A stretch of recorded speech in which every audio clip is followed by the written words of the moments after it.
Ladies and gentlemen, boys and girls, welcome inside the League Unlocked studio. That is two separate remote studios. Mark has a new backdrop today, so it's a big day, Mark. Oh yeah, big day back at my place, back at my own place, which means logging into League of Legends. If you see me online, you know that I'm screaming, shouting, yelling, whining, crying, Yep. everything in between because I got my own space again. Feels good, but it doesn't matter because that's not why you're here. You're here to talk to me about League of Legends and what went down yesterday. And we're in the era where Thursday is one of the busiest days of action for games, especially when you have marquee matchups in the LCK. Playoffs are already rolling around, and obviously, we have to start with the first representative being decided for Worlds from North America. And just as everybody predicted, 3-1 in the favor of FlyQuest. This series, it had quite a bit. It had a lot you could dive into. You got 40-minute pauses. You got the same bot lane picks 4 games in a row. The same top lane matchup 3 games in a row. But the headline here is Cloud9 does not look in any way, shape, or form the level that we expected to come into playoffs. Even when they were slumping towards the end of the regular season, you thought, well, okay, it's kind of a wake-up call. They got to get more serious when playoffs roll around. But they just seemed to play this series like they were still 17-1, 16-2. They're spamming emotes, flashing them everywhere. They almost thought they were the big dogs, and then all of a sudden, you lost. Yeah, well, the unfortunate thing is coming into this series feeling like you are the big dogs is, well, you weren't at all for the last half of the summer split. You know, we're talking about this Cloud9 and how well they played and everything like that and all the positive things associated with it. That's based off of winning the spring split and being 9-0 to start summer. And then from there, it's a catastrophe for Cloud9 in what's gone on and how they've played and the regression in play. This was the prime example of it in the series against FlyQuest, because you look at every other match against FlyQuest, every time, maybe in the history of FlyQuest as an organization, Cloud9 has absolutely taken every chance to pump FlyQuest into the ground, demolish them, and come away as the victors. 3-1 in a playoff series, that is a completely turning of the page for FlyQuest. And again, hey, really happy to see them go towards Worlds. We can talk about that later, but think about this, man. Last time you had a FlyQuest representative to go to the Worlds, it was Turtle going there just to film YouTube vlogs to talk about it. This time, my man's gonna be hitting the rift. FlyQuest, congratulations on your Worlds berth. And listen, 4/5 of the roster have been to Worlds before. It's only Solo who hasn't played at the World Championship. Obviously, Santorin and Wild Turtle both there with TSM. And not a great result in 2015. Ignar and PoE, obviously much more success, almost taking down SKT in 2017. So yeah, huge congrats to FlyQuest. They were clearly the better, specifically team fighting team throughout this series, which, pretty much every game was close. There wasn't really a stomp in any of these 4 games. And the point that everyone wants to look at, of course, is this 40-minute Chrono break pause where I think it was Santorin's mouse wasn't working in a team fight. And anytime you have to do a Chrono break and there's a pause in the middle of a fight, you see where they unpause the game. It's literally Sven just flashing in. And then as soon as it's unpaused, you're like, all right, go. And I'm dead. Nice. Yeah. All right. That's a hard one. Definitely my sympathies towards the players involved in that situation. And nobody obviously wants to have a pause go on for that type of disruption. But again, got to adapt when you come out of these type of situations. And out of the pauses, we saw FlyQuest continue to bring that level of play that they had been in this series. And when They you closed talk about it 5 minutes after the pause. The game was just over after that fight. They got Elder Baron and ended the game. Oh, okay. It was game over. And yeah, the pauses absolutely take away from not only, of course, the viewer experience, but more importantly, the players playing it and the rhythm of it going on. So nobody wants that, but you got to make do. And this is something that, look, it's going to be a reality as far as this year goes and COVID and playing distantly and playing online and how that goes. And you're going to have to be ready for that because, look, that's just the reality of the world. Yeah, and I mean, even if they were in studio, I think that still would have been a huge issue just because of, especially when that pause happened, they had to figure out exactly where to go. But I think either team, fans of either team, would have complained after that pause, whoever won. It's a crappy situation for both squads. But the other big thing about this series is we know it's been Blabber and Niski. That's why Cloud9 has dominated for a split and a half. And this series, it was emphasis on the bot lane. 4 games in a row of the Ezreal Yuumi. And I gotta say, some of the games, Sven, obviously Cloud9 feels, okay, we just misplayed. This bot lane still works. Let's just run it again. They must have felt that to keep on picking it. But I just feel like games in the LPL or the LCK or even the LEC, you see an Ezreal Yuumi get to that point in the game, and an LCK bot lane is carrying the game with it. Or Jackie Love on top esports is carrying the game with it. When I was watching, what Sven was doing on the Ezreal, because I'm putting much more importance on the Ezreal in this situation than the Yuumi, because we can talk about the Yuumi in a little bit, and I really do want to talk about that. But yeah, I thought Sven was fine on the Ezreal as far as that goes, but doing it 4 times in a row and realizing that you wanted to pair it with the Yuumi 4 times in a row, I'm sorry, that's way, way too high of a price to pay. Even, again, counting Sven as as one of your best players, if not your best player, and wanting to, enable him to be super strong. I'm sorry, Vulcan is way too talented and has proven himself far too much this year to just be resorted to Yuumi duty 4 times in the series. There's no way you can look at that and look at the bot lane and everything else that's going on and say, you know what? Give me more Vulcan of is that. better. Vulcan is better used as a Yuumi, emphasizing the power on Sven. Which, yes, emphasizing the power on Sven, that's fine. But you've realized at this point that that's not working. You need a little bit more. And you know what's great on FlyQuest's side?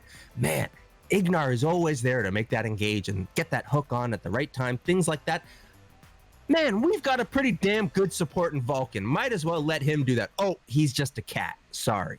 Especially when some of these games you could tell Blabber was trying to do too much in regards to these engages. So having Vulcan on a pick that could help him get fights started, because you're not doing anything with the Yuumi unless Ezreal's arcane shifting in to get the Yuumi ult down. And in that case, you're losing the fight already. So that was kind of crazy. We also had the Shen Gangplank matchup 3 out of the 4 games. And just in general, you're going down 2-1 in the series. You'd think Cloud9 would have changed something up. FlyQuest is winning, so they don't care. They don't need to change anything. And this is meant to be no punch at solo in any type of way, but it wasn't exactly smashing, dominating, most oppressive type of Shen you've ever seen. Always landing every single one of the taunts, making your life miserable. That was not the case, and Licorice still wasn't able to really find any of the impact that you wanted to have. None of these games where the Gangplank just rides away and all of a sudden these crit barrels and this damage coming through is just way too much for anyone to deal with. That was not the situation that we got in any of the times that we saw the Gangplank. And this is a bit of a concern on the Cloud9 side and a weakness with Licorice that, look, when he came into the league, we talked about it all the time, how exciting and happy we were to see him play the carries as opposed to what was the meta in more so tank champions at the time. Well, we're still seeing that obviously with the Gangplank coming through, but the problem right now, the performance on these non-tank champions, on these carries, it's not up to the level of performance that teams are getting from, a mediocre, medium level of execution on these tank-style type of champions. And the other things that, couple other things, because there's a lot to pick through for Cloud9 that wasn't necessarily living up to it. And big credit for FlyQuest. Their level 1s were fantastic. They got ahead in pretty much every single early game. Yeah, Blabber, why are you contesting some of these camps? Why are the Cloud9 members at these points on the map in the early game? But FlyQuest obviously prepped these level 1s, and Cloud9 was not prepared for any of them. That's the best thing, is not being prepared, because when you looked at what FlyQuest did, they recognized a team that was so set in just, the regular fashion of how things go. And okay, I need to stand here and walk back and forth, a couple times to make sure no one appears in this area. And then, this time hits and I go to my lane and everything's fine.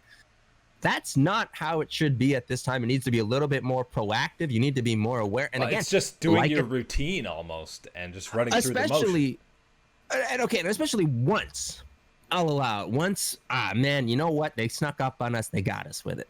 The second time in this series, I'm not letting you get that one for free. You got to be able to adapt and change and be more aware of this type of thing and these type of ideas from your opponent once it's been seen. And Cloud9 simply did not show that adaptation.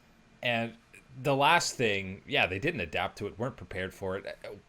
You're not prepping for playoffs. You're not 17-1. You can't just stomp your way through the LCS. That's been pretty clear the last 5 weeks that we've seen. And also, we talked, it's Blabber and Niski, the two of them dominating for Cloud9. Niski was invisible this entire series, basically. Power of Evil completely outclassed him. Right. And so I want to bring that up because that's certainly one where I think there's part of it where you can look at the drafts and you can look at how they, set out their game plans for Cloud9 that clearly there was not an emphasis on this jungle mid synergy, right? Getting the Blabber and Niski off the ground and dominating everything else and then start roaming didn't really seem to appear whatsoever or seem to be a priority. And then as you said it, Power of Evil. Major job in the mid lane of shutting down and negating any type of advantage that Niski would do. And look, Power of Evil is a great elite star that we've talked about for a long time. And this is something that he's done for a long time, is be able to step up in series where he's going up against another elite player, a big time performer on the other team in the mid lane. And they don't seem to get the value out of their star player in the mid lane. Whereas, for example, FlyQuest, man, they absolutely at various times in these games certainly got their value from Power of Evil, being that big star, being that power player in the mid lane.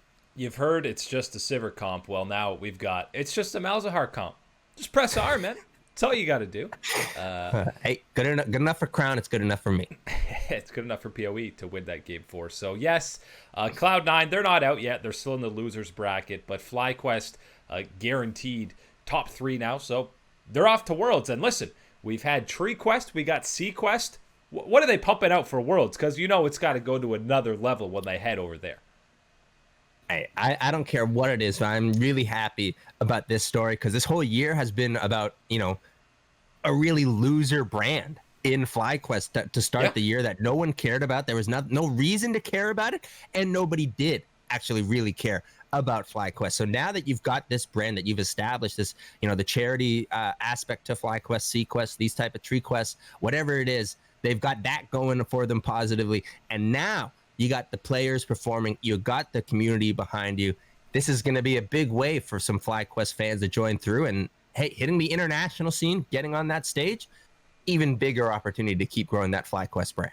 I'm ready for either B Quest, shout out to the Bees, you got to give them support, or T Quest, Tea Party FlyQuest. I'm all about that. But good. Listen, they earned this series win. They absolutely deserved it. Outperformed Cloud9. They're heading to Worlds. Exciting for them. Also, quickly, we'll touch on the TSM. Biofrost looks like he's going to be starting for them in their next series. Treats just played in Academy. They 3-0'd the semifinals against EG to get to the finals. And Broxa had a clip talking about the tweet that TSM said or sent out saying that we will play the better player on Sunday. And he was upset about that because it's just really poorly worded. And for the most part, I agree with them. They should not have worded it like that. And really, just TSM tweeting about player movement is kind of an issue. It has been for a while. It's extremely bad. A very distasteful, a type of tweet. It's one of those I know was not made with that malicious intent. There's no way. I think they're just too honest.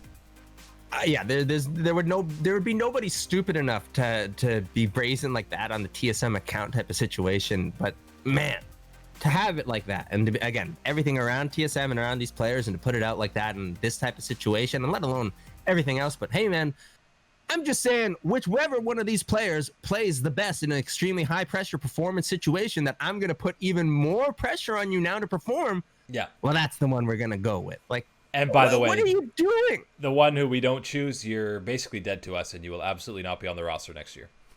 Cheers. Yeah, great. Dardoch 2.0. Thanks, Yeah. TSM. Man, Holy nobody moly. wants bio for. Oh, geez. Hey guys, didn't know the camera was on. But hey, maybe bio will bounce back. Maybe TSM will have a good time. They're not playing Cloud9 though. So they got that going for them. They'll play the loser of that Team Liquid Golden Guardians matchup. The other big matchup on Thursday was, we've been talking about it for a long time, Damwon versus T1. They finally met up on the Rift. And Mark, not only was it a 2-0 stomp. Well, you know what? Game 2 had some moments where it was close, but we did not see Faker on the Rift in either game. You thought for sure he was coming in after game 1, right? Man, you thought he was going to be in the seat for even game number 1. You thought you might see Faker in that seat, but of course, yeah, closer steps in, and you're thinking to yourself, you know what? No problem. They've been rolling well. They've been playing well. A shot for closer at hanging with the big dogs like a showmaker in the mid lane. This will be exciting. Doesn't go the way of T1, obviously. That time, you're thinking, yeah, incoming Faker. Things are going to be. This is where we're going to get to see this type of matchup.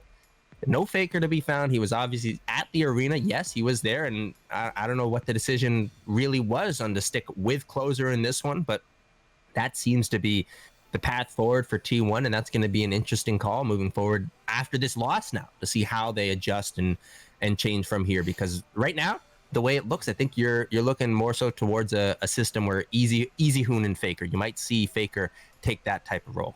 Yeah, I mean, honestly, if he didn't play in this series, they might not even play him against Dragon X. They just might close out the regular season with closer, to be honest. And that's fine. I mean, you probably want some stage games for Faker before playoffs, but I mean, yeah. The guy's and again, no, this is something where I know people are going to be looking at this and they might panic, right? They might go, oh my God, it's over. This is it. They're moving on from Faker. They're done with Faker. Guys, come on. Yeah, Don't be go dumb back like to that. 2015. Yeah, I'm telling you, man, you look at the way that everything is with Faker and how he is with T1 and the contract that he has signed now with this organization and how he is, they're not just dusting him to the side and saying, Faker, move over. It's closer's turn, man. Come on, guys. You had your chance. But, I mean, let's give some more credit to Damwon. I mean, they made T1 look like any other team in the LCK, basically.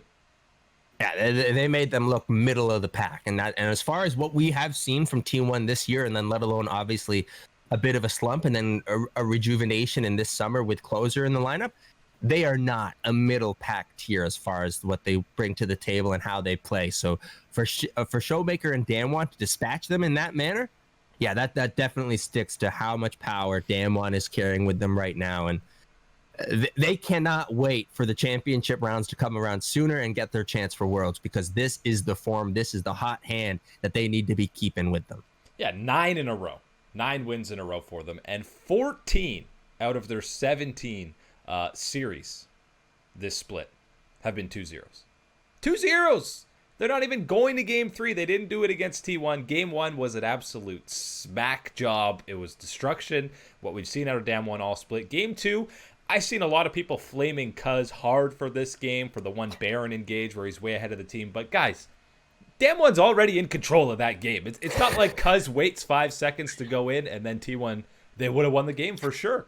Like, let's chill out. You know, if you really, really want to flame Cuz for that one, you're flaming a man for trying something with like a 2 or 3% chance and not waiting for maybe a 4% chance. And I get it. You know, you want every percent chance that you can get. But sometimes the chances are so low and you need to act and you need to make these calls.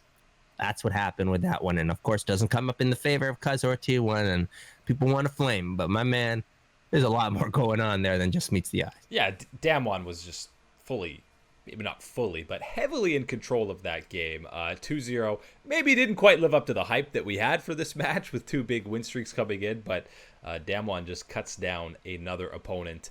The other series, which actually had huge implication on Thursday, was KT versus Afrika. Afrika clinched playoffs with the win. KT could have kept a dream run alive. They would have had to have beaten Damwon anyways, which probably wouldn't have happened. But Game 3, have you ever seen a better AD carry duel than Mystics Caitlyn versus Amig's Jhin? Those team fights were amazing.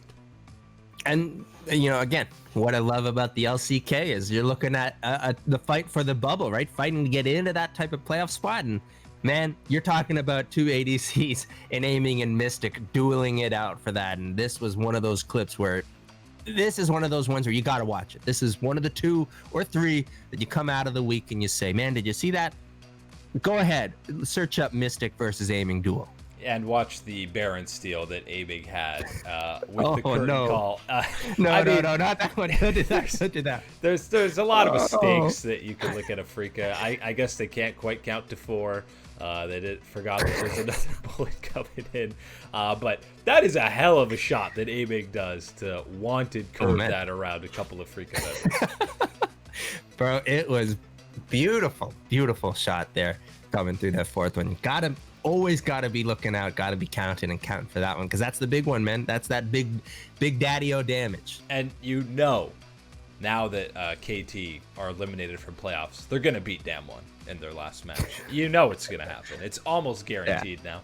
But Afrika clinches that final playoff spot, so good for them. They don't have to worry about really anything in the last week. They're locked into that 5 spot. Really, they just gotta worry. They just gotta worry about T1 ready. Yeah, well, they're gonna have a quick exit from playoffs, but hey, they made playoffs, so they got that for them. This weekend, it's a semifinal action in the LPL. The big boys, the top 4, Worlds qualifications on the line, and both series, obviously TES and JDG are favorites in both of them. Do we see any upsets happening? Let's start with that LGD JDG one, because I feel like this one's more possible, and it would be less of an upset if LGD did come away with the win.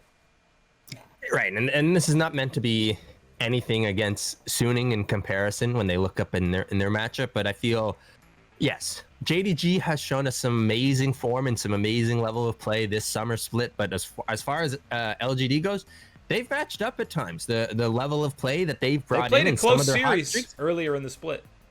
Absolutely, they've been there with JDG. They've shown that they can hang with them. So to put them in a series and think that they can come out as the victors, I'm not seeing that one as a major upset. But seeing on the other side, seeing top esports, Jackie Love and Knight, Karsa being bounced, that one absolutely would be a shocker to me at this point in the LPL.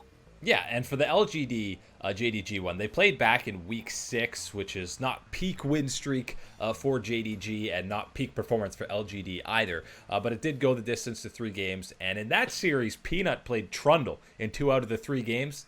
That's not happening in this best of series. I don't want to see more than a single game of Peanut on Trundle. Hey, man, Peanut's been riding the hot hand. He's been playing the aggressive champions, right? So, hey, none of this troll action going on with the Trundle. Yeah, put my boy on the carries, and my man, bless this nut, Peanut, he is going to be carrying. Yeah, so that matchup's more like 60-40 for me in favor of JDG. The means that LGD got here, maybe it's even a little bit closer than that. So yes, it's an upset, but either way, I think this will be a very competitive series, assuming LGD keeps their form, and I don't see any reason why they shouldn't. The other side is much more like 85-15 kind of in favor of TES, even though, the team Suning had to beat, they only had to beat V5, who beat FPX, all credit to them, but Suning, for a top 4 team, it's still hard to put the same amount of respect on them as the other 3 teams left in the tournament. Look, if they're looking for anything on the Suning side, you've collected the buff. You collected your loot after taking down Victory 5. You picked up off the body.